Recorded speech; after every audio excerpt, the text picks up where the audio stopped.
I stand here this evening, strongly and resolutely ready to do something I once dreaded. I am here to take on the Torah. As a child, I used to shake when standing before the sacred text, terrified of singing the wrong note or mispronouncing a phrase. Yet, amid my anxiety, my father, Zikrono Livracha, taught me that fear could be a guide and urged me to face it head on.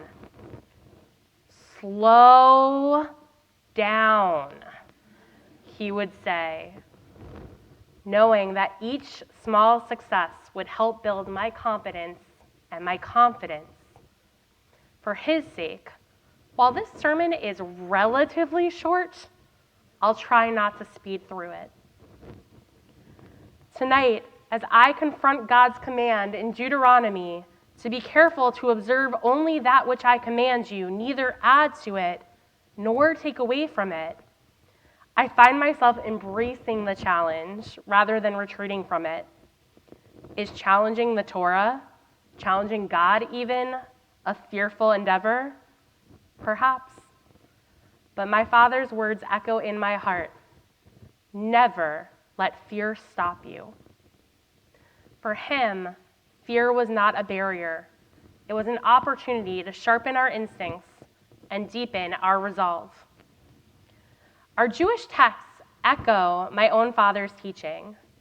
The phrases al tireh, al tiri, al tira'u, each of them a form of don't be afraid, encapsulate a Jewish definition of bravery, appearing approximately 100 times in the Hebrew Bible. We're told repeatedly some version of hizku ve'imsu, to be strong and resolute. In fact, our synagogue's namesake combines these two phrases in Isaiah 35 when we read, hizku al tira'u, be strong, fear not. And yet, there are so many things to be anxious about, to be fearful of, to dread. True in part because we are in the days of dread, wherein we read about who shall live and who shall die, and wait to see if we'll be sealed in the book of life before the gates close tomorrow evening, or if you're a procrastinator or just need the extra time until Sukkot. At Rosh Hashanah, we recall Pachad Yitzchak, the fear of Isaac, which seems valid considering we traumatize him annually with the retelling of his near-death experience. This evening, there might be a fear of public confessions and acknowledgments of wrongdoing, of being called out or called in. Our Torah reading tomorrow invokes God bringing heaven and earth as witnesses against humanity, a frightening, alarming image as we are asked to make a choice between life and death, blessing and curse, and knowing that with each choice we make, we impact and influence the future generations that will follow us.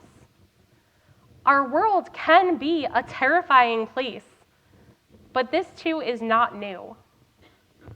In 1987, the U.S. Army War College introduced the term VUCA to explain how our world had become volatile, uncertain, complex, and ambiguous. As hopeful as I am to not be the catalyst for the term, I was barely 1 year old, I can at least state with certainty that fear has been at the nexus of our world for the entirety of my life. One of the most popular and oft-recited Hasidic teachings has been turned into a certified bop, with Reb Nachman of Breslav's words echoing in our ears, Kol ha'olam kulo, gesher tsar me'od, v'ha'ikar, lo lefached klal. The whole world is a very narrow bridge. The most important thing is not to be afraid of anything. It is my intention this evening to confront the wisdom of our Hasidic masters and potentially even more terrifying, the Torah, an attempt to redefine our relationship with fear and bravery. But first, as befitting this evening hour, a quick story. From 2012 through 2018, I oversaw 13 full buses of college students, graduate students, and young Israeli soldiers as they created relationships with Israel and with each other through Taglit Birthright Israel. While I mainly encourage freeform exploration and introspection, I had 3 main rules. 1, if you were late, causing anyone to have to wait for you, you were required to perform a song and dance routine as soon as you boarded the bus. 2, I was always willing to listen to any complaints as long as it was in the form of a well-composed haiku. 3, no one, not any participant, ever had to do anything that I was not willing to do myself. Now, I recognize that fear is both a universal phenomenon and simultaneously deeply personal.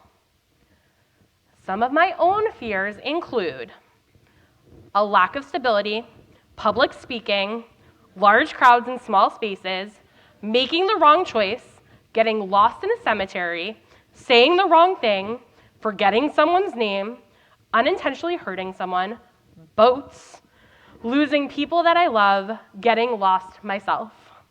My phobia of mice is so severe that in our executive director's car, I froze, cried, and laughed while crying as the tiniest rodent ran past us in the Panera drive-thru outside of her car. I am afraid of getting up here and challenging the Torah and our tradition on this Yom Kippur, standing here in front of you and speaking from the heart during an incredibly vulnerable year. I, as a rabbi, as a leader, as a person, own that I have many fears. And so, just as I am doing tonight, I needed to, as a Taglit Birthright Israel staff member, consistently and continuously redefine bravery. I needed to be afraid and do it anyway, so that others would follow in kind. I would push myself to climb mountains, even 6 months post double pneumonia, get on rafts, go into tunnels, and depend on the kindness and directions of others to lead me through it. Rabbi Plotkin recently quoted Rabbi Hanina, a first-century Talmudic teacher, who said, "I have learned much from my teachers, and even more from my friends, but from my students, I have learned more than from all of them." It was for and with my students that I checked my sense of crisis, as each of us faced our fears and celebrated every hard-won accomplishment. It is why I confidently challenge our Torah by saying that bravery and strength are not the absence of fear. Bravery is being able to fully stand in that fear and to choose to take action despite it. A week ago, Rabbi Axler invited everyone to step into their bravery and aim to be 10% Jewier. I echo his call to action and invite everyone to step into this redefinition of bravery, perhaps even to the same degree. Forget the call of al tira'u, do not be afraid. Rather, hisku ve'imsu, be brave and resolute by standing in your fear and allowing it to guide you toward positive, brave, and transformational action. Spiritual director and author Emily P. Freeman wrote, "When it's time to make a decision, we tend to move on instinct. So how can we become the kind of people whose instincts are to move and choose wisdom, generosity, courage, and love? I suggest the following. Write down one fear or hesitation that held you back this year. Use the next 25 hours to reflect on this fear and how it might have prevented you from making positive decisions or changes. By naming this fear, you begin to diminish its power, and you start taking steps towards your own strength. Choose one act of courage to move forward with. Identify one small but meaningful step you can take to act in the face of fear, be it displaying public Judaism, acknowledging a wrongdoing, or initiating a difficult conversation. Rabbi Danya Ruttenberg discusses that the idea of teshuvah is not actually about seeking forgiveness, but rather about seeking personal transformation, which cultivates resilience and confidence. Make a commitment to continue teshuvah past Yom Kippur. Choose one character trait or behavior that you would like to improve and create a plan for it. Find an accountability buddy who might be working on the same thing. Use your fear as a reminder to keep striving, as transformation is an ongoing process that requires time and perseverance. It is, in many ways, a blessing to redefine bravery, to be afraid and to act anyway. Confronting our conscience, culture, and crises with bravery empowers us to reach for renewed resilience and redemption.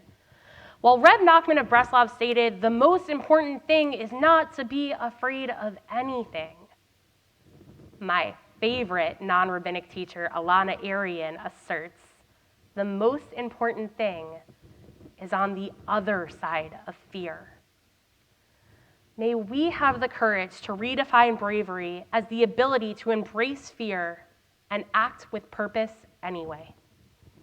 In face of that fear, may we summon strength, wisdom, and peace. May we show up fully, allowing fear to guide us toward connection and clarity. And may we see the people around us, whether friends, challengers, strangers, or supporters, as allies in our journey towards redemption, helping us to find resilience and hope on the path of renewal and transformation. Most importantly, may we never let fear stop us, despite our vulnerability, uncertainty, complexity, and ambiguity, as we choose life over and over again, each time we choose to boldly embrace bravery. Gemar Chatima Tova, Shabbat Shalom. Shabbat Shalom.